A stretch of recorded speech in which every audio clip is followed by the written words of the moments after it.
Comment choisir son nom de domaine, que ce soit pour son site e-commerce ou son blog ou un site vitrine? Je vais reprendre l'article que j'ai écrit pour Lokita et on va passer en revue les différentes étapes. Tout d'abord, vérifier que c'est légal, surtout pour un site e-commerce. Bon, allez, pour un blog aussi, mais surtout pour un site e-commerce parce que là, c'est vraiment du business. Faut pas que ça porte atteinte à une marque déposée. Ok, moi un jour, j'avais fait un truc comme WordPress. Le meilleur thème, wordpress.com. Voilà. J'ai utilisé WordPress, j'avais pas le droit. Tu peux pas utiliser le nom d'une ville et là on va voir que en fait je l'ai fait. Bon bref, je vais te montrer un exemple. Faut pas faire référence à une appellation d'origine contrôlée et il faut pas que ça concerne une personne ou qu'il y ait un risque de confusion, d'accord? Donc Justin Bieber fan, ça marche pas. Donc ça c'est important. Évidemment, je suis pas du tout juriste. Je t'invite à aller sur le site de l'AFNIC, tu verras plus de détails. Important, il faut que ce soit explicite et facile à être mémorisé. Si tu crées un blog ou un site sur le sport, c'est un peu dangereux de lui trouver un nom assez loufoque, assez original, sauf si évidemment tu es une grosse entreprise, tu as de l'argent pour investir dans ton branding, mais en général c'est plutôt risqué. Ceci étant dit, ça ne veut pas dire qu'il faut trouver un truc chiant, d'accord? Si tu as un blog sur la cuisine, ne l'appelle surtout pas blog de la cuisine française.com. Ok? Ça peut être chiant, on reviendra sur ça après. Utilisez les mots-clés pour le référencement, certes, mais aujourd'hui, c'est beaucoup moins important qu'à l'époque. Google ne se fait plus trop avoir. La philosophie derrière, c'était quoi? C'est que quand on fait un lien vers ton site et qu'on met l'URL en lien, ton nom de domaine, et si dans ce nom de domaine, il y a le mot-clé pour lequel tu veux être bien référencé sur Google, ça va jouer en ta faveur. Donc, apprendre à cuisiner.com, c'est bien parce que quelqu'un qui tape apprendre à cuisiner, il peut tomber sur ton site. Ça peut être risqué si ton site, après, est de mauvaise qualité parce que Google peut trouver un moyen, de se dire il a clairement trouvé un nom de domaine pour être bien cité, pour être bien référencé, mais il ne publie pas de contenu ou son contenu est vraiment de basse qualité. Il y a plein de publicité sur son site et s'il arrive à faire le lien, il peut te pénaliser.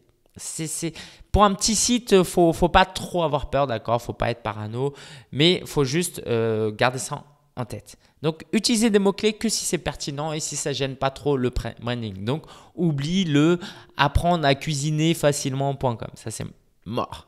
Bien choisir l'extension. Ma grande préférence, c'est le .com. Ce n'est pas qu'une question de préférence, c'est une question d'image que tu véhicules. Forcément, un .com, ça fait plus professionnel. Si tu peux avoir le .com et le .fr, c'est génial.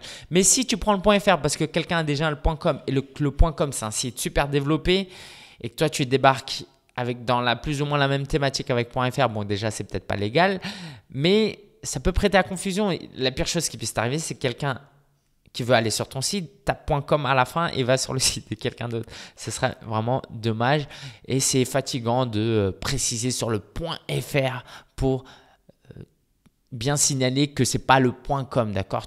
C'est très fatigant. Donc moi, je te recommande vraiment d'aller vers un .com et oublie les .net, tout ça, les .eu, c'est vraiment, vraiment secondaire. La longueur et l'orthographe. Alors la longueur, c'est ce que je te disais, apprendre à cuisiner facilement depuis chez soi.com, tu peux abandonner. D'accord. C'est vraiment, c'est trop long. Les gens ne vont pas retenir. Et au niveau de l'orthographe, il y a un détail très important. C'est de ne pas avoir deux voyelles de deux mots différents qui se rejoignent. Exemple concret, j'ai choisi par exemple parienfamille.com. Donc j'avais dit tout à l'heure qu'on ne pouvait pas utiliser de ville pour son nom de domaine, bref. Parienfamille.com, j'aurais pas pu l'appeler familleaparis.com. Ça aurait été très moche parce que famille, ça se termine en E et après il y a le A. Familleaparis.com, ça le fait vraiment pas. Donc, parienfamille.com, là, les mots sont bien séparés. Entre chaque mot, il y a une consonne et une voyelle. Ouais, c'est ça. Consonne, voyelle. Ok. Donc ça, c'est important. Et pendant que j'y suis, la question des tirets. Je ne recommande vraiment pas d'avoir des tirets. Tout au plus un tiret, mais c'est vraiment, ça peut vraiment prêter à confusion. Donc, pas de tiret ou tout au plus un tiret, vraiment. Et puis, Dernière étape avant de choisir son nom de domaine, c'est l'opinion des autres. Pourquoi? Parce que tu peux trouver le nom de domaine qui est parfait pour toi, mais qu'est-ce qu'en pensent les autres? Parce qu'au final, ton site, il n'est pas fait pour toi. Alors, c'est important. Voilà, c'est comme quand tu t'habilles. Donc, c'est bien que tu t'apprécies devant le miroir. Mais si tu t'habilles bien, il y a des chances que ce soit aussi pour les autres. Par exemple, si tu veux un entretien d'embauche, le seul critère, ça me plaît, ça ne suffit pas. D'accord? Donc, l'opinion des autres, c'est très simple. Il y a un truc qui s'appelle les SMS. Tu envoies un texto à 150 amis. Tu leur demandes leur avis. Si tu hésites entre plusieurs choix, c'est très facile. Tu leur dis A, B ou C. Petit conseil, rends la chose facile, d'accord? Leur demande pas quel est selon toi le meilleur. Tu leur dis A, B ou C. Comme ça, ils n'ont qu'une lettre à répondre. Les gens sont feignants, moi aussi, donc c'est normal. Pose la question. Et une petite astuce que j'ai entendue une fois, c'est prononce ton URL à l'oral comme si tu devais passer à une émission de radio un jour.